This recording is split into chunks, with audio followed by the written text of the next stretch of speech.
Assalamualaikum warahmatullahi wabarakatuh. Apa kabar Soli-Soliha? Tetap semangat belajar dari rumah ya. Di video kali ini kita akan belajar IPA tema 4, berbagai pekerjaan. Ya, bersama Ustazah Yuni kita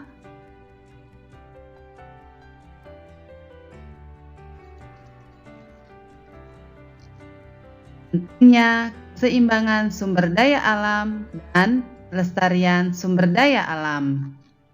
Nah, di sini kita akan belajar.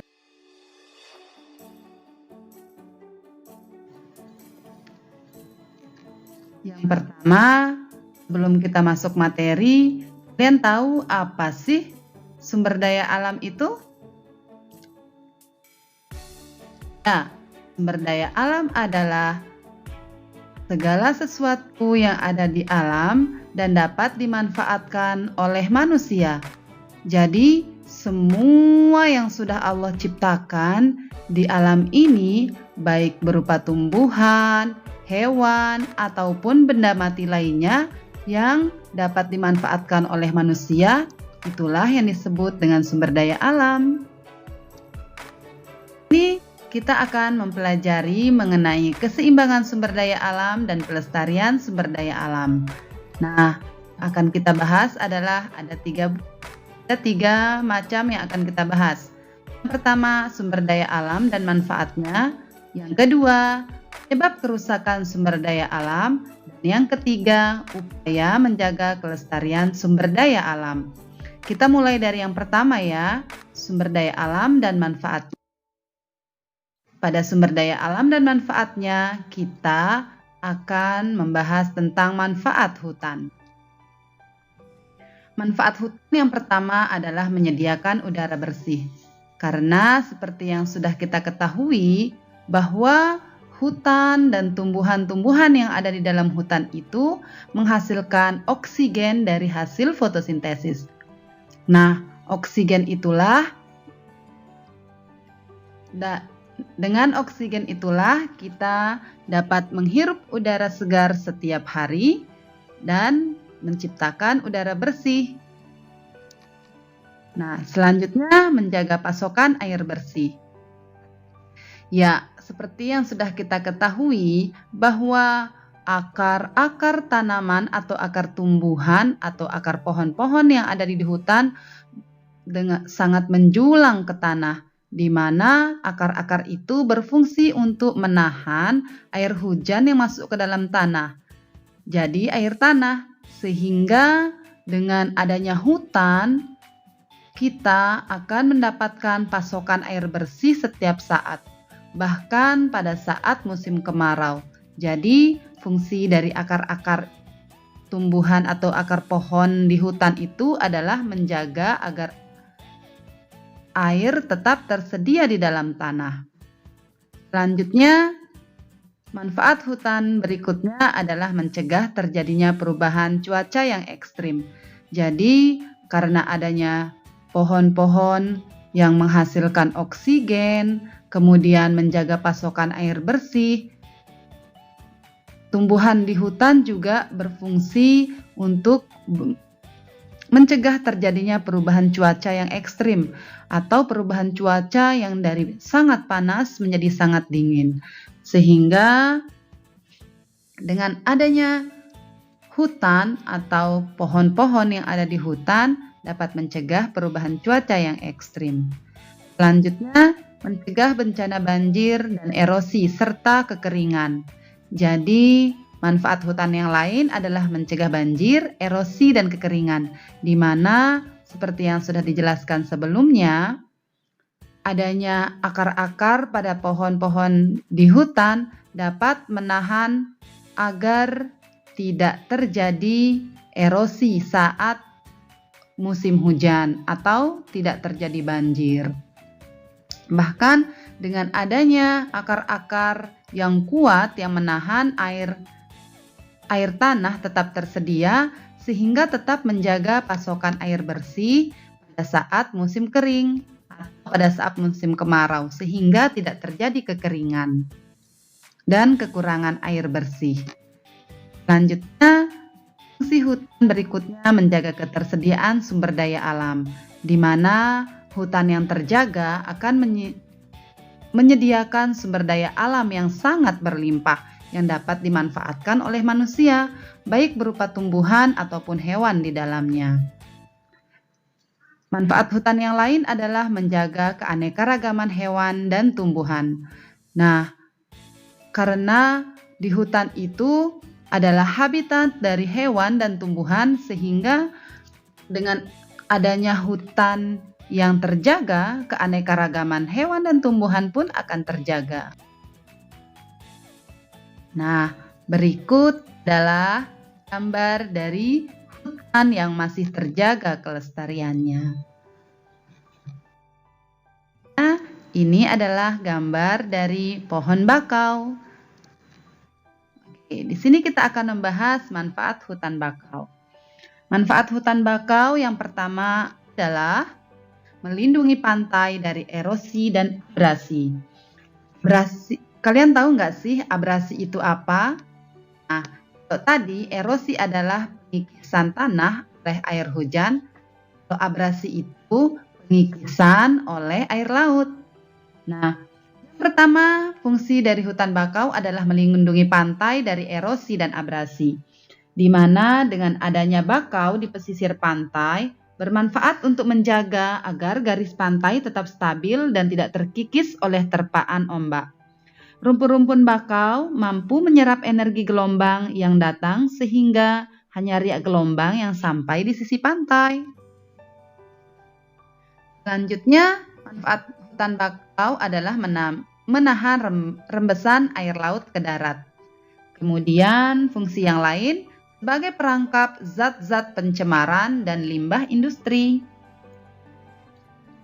Selain dapat menjaga daratan, bakau juga memiliki peran penting dalam mengurangi polutan di air, mengurangi polutan di air laut. Selanjutnya, menciptakan udara bersih di pesisir, menciptakan udara pesisir yang bersih dan segar, di mana daun-daun bakau dapat menyerap gas karbon dioksida dan melepaskan oksigen ke lingkungan. Dengan demikian, udara di sekitar pantai tetap bersih dan segar. Berikutnya adalah menjaga habitat alami berbagai biota darat dan laut. Ya, kelestarian hewan laut dan darat seperti udang, kepiting, berbagai jenis ikan, burung, monyet, serta biawak terjaga dengan adanya hutan bakau di pesisir pantai. Dan yang terakhir, fungsi dari atau manfaat dari hutan bakau adalah mengurangi dampak bencana akibat gelombang laut seperti badai dan pasang.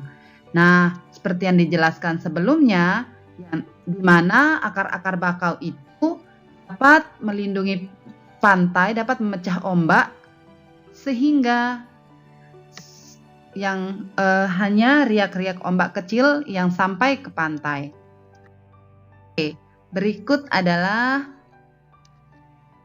gambar dari hutan bakau atau tumbuhan bakau yang ada di pantai. Nah, di gambar yang terakhir ini adalah bagaimana ketika akar-akar dari bakau yang di pasir pada saat air sedang pasang.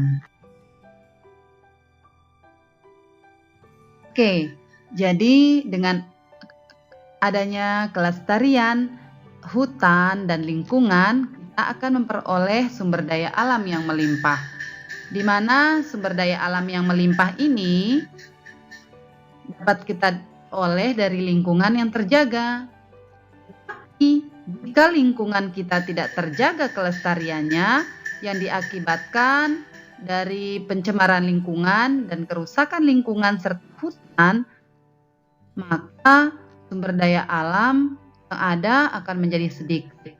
Nah, berkurangnya jumlah sumber daya alam ini atau sumber daya alam yang sedikit akan memperbanyak bencana alam seperti kelaparan, nanti bisa juga menyebabkan meningkatnya kriminalitas. Apa saja sih penyebab kerusakan sumber daya alam dan lingkungan? Nah, di sini kita akan membahas tentang kerusakan hutan. Penyebab dari kerusakan hutan antara lain.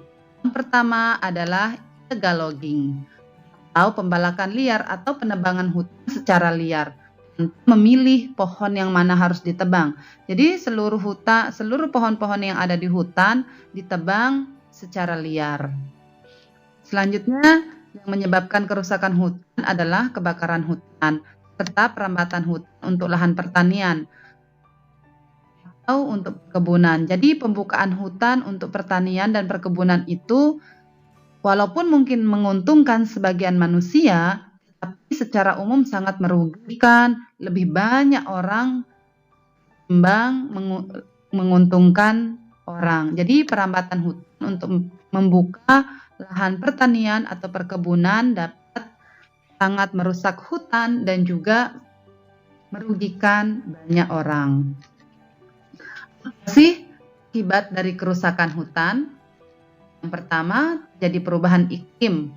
Nah, perubahan iklim ini terjadi karena apabila hutan gundul atau hutan rusak, maka suplai oksigen untuk dunia ini akan berkurang sehingga menyebabkan terjadinya perubahan iklim. Kedua, terganggunya siklus air. Yang sudah dijelaskan sebelumnya bahwa akar-akar tumbuhan atau akar pohon akar-akar pohon di hutan sangat bermanfaat untuk mencegah agar air hujan yang turun tidak langsung ke muara sungai dan juga menuju ke laut. Nah, dengan rusaknya hutan, maka ketika terjadinya hujan, air tidak bisa ditahan oleh akar-akar tumbuhan sehingga akan mengganggu siklus air. Selanjutnya dapat menyebabkan erosi serta menghilangnya berbagai jenis hewan dan tumbuhan. Hal ini diakibatkan karena rusaknya habitat tumbuhan dan hewan yang ada di hutan, di mana menghilangnya berbagai jenis hewan dan tumbuhan ini bukan hanya merugikan orang-orang di sekitar hutan, tetapi secara umum akan sangat merugikan di dunia pendidikan dan di dunia kesehatan. Ya, sangat merugikan di dunia pendidikan karena orang-orang tidak lagi bisa mempelajari tentang hewan dan tumbuhan yang ada di sana, serta sangat merugikan untuk dunia kesehatan karena tumbuhan yang mungkin hanya bisa didapatkan di hutan yang digunakan untuk penelitian dan sebagai bahan baku obat akan menghilang. Sehingga dengan rusaknya hutan dapat sangat mengganggu aktivitas di dunia pendidikan dan juga di dunia kerja.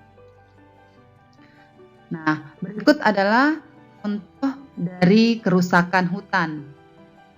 Nah, di sini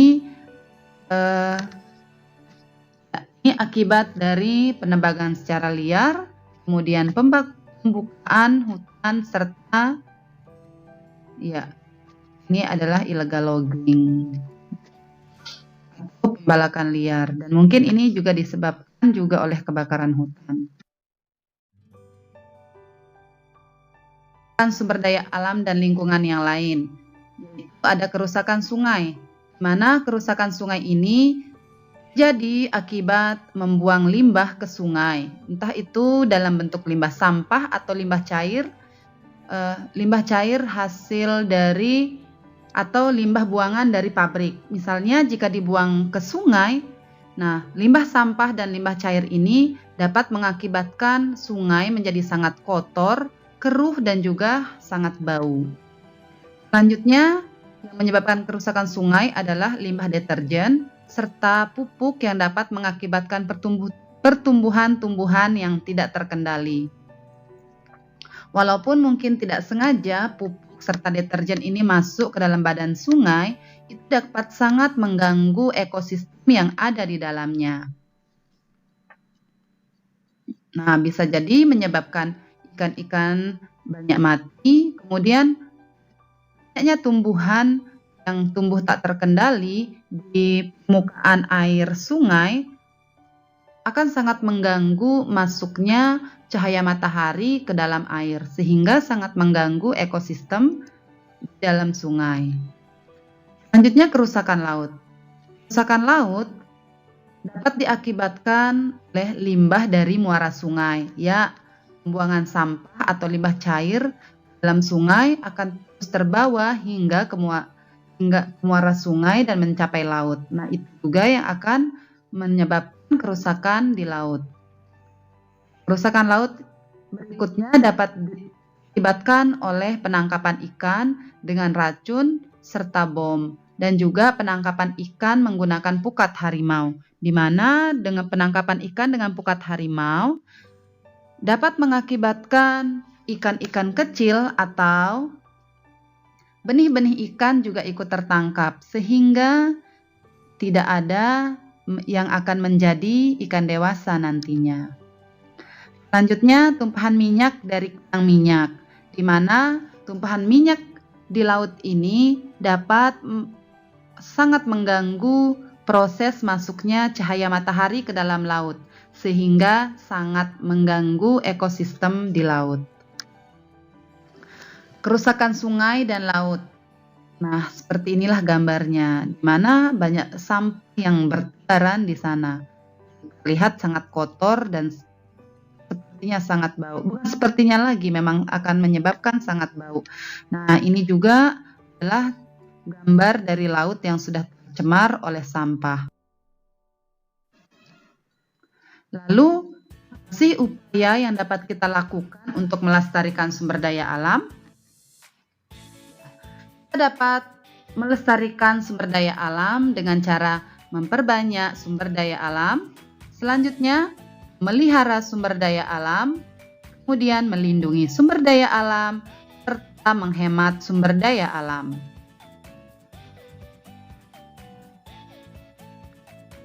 Oke, upaya pelestarian sumber daya alam yang pertama yaitu memperbanyak sumber daya alam.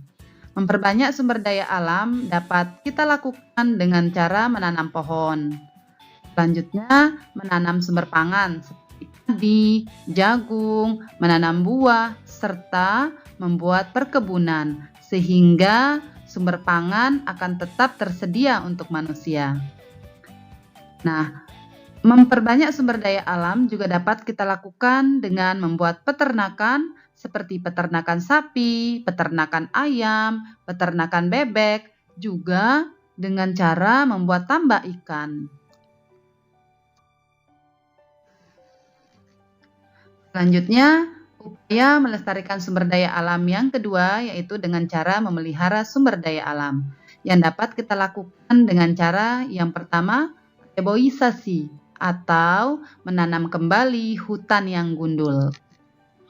Selanjutnya, dapat dilakukan dengan mengembalikan kesuburan tanah, yaitu dengan cara memberi pupuk dan menanami dengan tanaman yang sesuai musim, yang biasanya dahulu bisa dilakukan dengan menanam padi 2 kali pada 2 musim menanam padi, dan selanjutnya diselingi dengan menanam kacang-kacangan, sehingga itu juga bisa menyebabkan kembalinya kesuburan tanah. Selain itu, upaya melestarikan sumber daya alam dengan cara memelihara sumber daya alam dapat dilakukan dengan cara membuat teras siring, sehingga tidak mudah terjadi erosi ketika terjadi hujan di daerah perbukitan. Upaya melestarikan sumber daya alam berikutnya yaitu dengan cara melindungi sumber daya alam. Nah, melindungi sumber daya alam yaitu dengan cara melindungi agar hewan dan tumbuhan tidak punah. Nah, pemerintah sudah melakukannya dengan cara membuat Swaka Marga Satwa, Taman Nasional, Cagar Alam, Hutan Taman Raya, serta Hutan Wisata Alam, di mana dengan pembuatan Swaka Marga Satwa, Taman Nasional, Cagar Alam, Hutan Taman Raya, dan Hutan Wisata Alam, hewan dan tumbuhan dapat terjaga sehingga tidak mudah punah. Agar tidak cepat seperti itu. Melestarikan sumber daya alam yang terakhir adalah dengan cara menghemat sumber daya alam. Menghemat sumber daya alam dapat kita lakukan dengan menghemat penggunaan bahan bakar, menghemat penggunaan air, menghemat penggunaan listrik, serta kertas. Di mana menghemat listrik dapat kita lakukan dengan cara mencabut barang-barang yang tidak kita gunakan atau mematikan lampu pada siang hari. Kemudian menghemat air dapat kita lakukan dengan menutup keran air ketika tidak terpakai. Kemudian menghemat sumber daya alam juga dapat kita lakukan dengan memaksimalkan penggunaan energi alternatif. Oke, selanjutnya pengolahan sampah. Sampah dibedakan menjadi dua, yaitu sampah organik, misalnya kulit telur, sampah dapur, juga daun kering, di mana sampah organik ini sangat mudah untuk didaur ulang. Yang kedua, sampah anorganik. Contohnya plastik, kaleng, pecahan kaca. Pengolahan sampah dapat kita lakukan dengan 4R. Yang pertama, reduce atau mengurangi. Yang kedua, reuse, menggunakan kembali. Yang ketiga, recycle, mendaur ulang, serta replace atau mengganti. Yang pertama adalah reduce. Itu mengurangi segala sesuatu yang mengakibatkan sampah atau meminimalisir sampah. Nah, contoh yang dapat kita lakukan yaitu menggunakan botol minum yang tidak sekali pakai, kemudian menggunakan tas belanja dan mengurangi tas kresek, mengurangi jajanan yang menggunakan tas plastik, serta membawa bekal dari rumah. Selain sehat, membawa bekal dan minuman dari rumah, selain sehat itu juga sangat menghemat dan juga adalah langkah kecil kita untuk mengurangi sampah. Nah, contohnya dapat kita gunakan botol minum yang seperti ini yang bisa kita gunakan berulang kali. Selanjutnya reuse. Reuse adalah menggunakan kembali sampah yang masih bisa digunakan. Nah, contohnya toples selai dapat dijadikan tempat gula. Selanjutnya, menggunakan kaleng bekas susu untuk membuat celengan atau celengan tempat menyimpan uang. Menggunakan botol bekas atau kaleng bekas cat untuk menanam bunga. Contohnya berikut. Wah, bagus ya, ini bekas selai. Kemudian, nah ini pun menggunakan seperti yang sudah tak terpakai untuk dijadikan pot bunga. Terlihat indah bukan? Selanjutnya, pengolahan sampah yang berikutnya adalah replace. Replace adalah upaya mengganti atau memakai bahan alternatif. Dapat dilakukan dengan cara mengganti tisu dengan sapu tangan, kemudian menggunakan tas keranjang untuk mengganti tas kresek. Oke, replace contohnya adalah menggunakan tas yang seperti ini untuk belanja di pasar.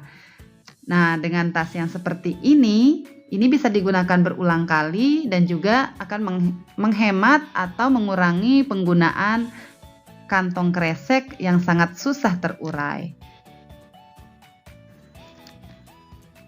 Recycle. Recycle adalah mendaur ulang sampah menjadi barang baru. Nah, hal ini dapat dilakukan dengan membuat tas dari bungkus kopi, membuat tikar dari anyaman bungkus deterjen, dan contohnya adalah, wow, hasilnya sangat bagus. Oke, sekian yang bisa Ustazah jelaskan. Semoga bermanfaat. Jadi, mari kita jaga lingkungan kita agar sumber daya alam tetap melimpah. Jadi, bisa kita lakukan dengan cara menghemat energi, menjaga sumber daya alam, serta tidak membuang sampah. Maksudnya tidak membuang sampah sembarangan ya. Oke, sekian dari Ustazah. Wabillahi taufiq wal hidayah. Assalamualaikum warahmatullahi wabarakatuh.